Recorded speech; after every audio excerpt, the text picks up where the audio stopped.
2.5 kilo দুধে দই বসাচ্ছি। কয়েকটা টিপস আমি আপনাদের দেব, যেগুলো ফলো করলে একদম ঘন জমাট দই বসবে আর স্বাদও হবে অসাধারণ। প্লিজ আপনারা দেখতে থাকুন।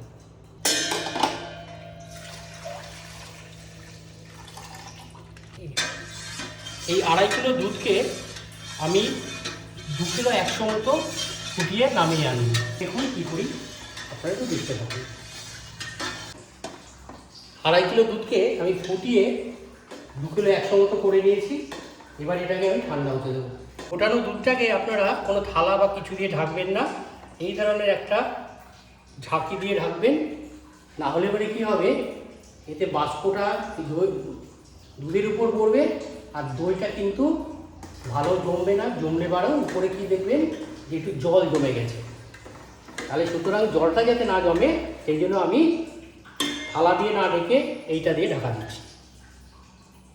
এইটাকে আমি ঈষৎ উষ্ণ হওয়া পর্যন্ত ঠান্ডা করতে দেব।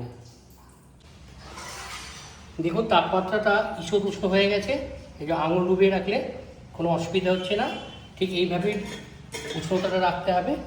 এবার এই দেখুন আমি 3 চামচ দই খুব ভালো করে এখানে ফেটিয়ে রেখেছি।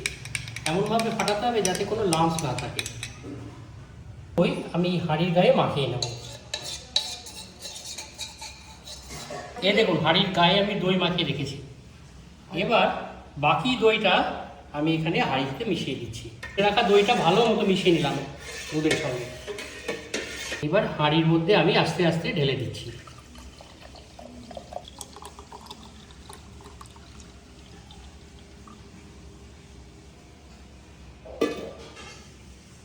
এটাকে আমি এইভাবে গরমের মধ্যে বসিয়ে রাখবো, যাতে নাড়াচাড়া না হয় সেদিকে একটু লক্ষ্য রাখতে হবে।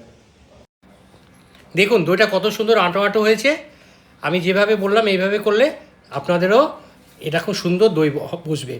আর দেখুন এক ফোঁটাও কিন্তু জল ওঠেনি। আর ভিডিওটা ভালো লাগলে লাইক শেয়ার কমেন্ট করে প্লিজ পাশে থাকবেন।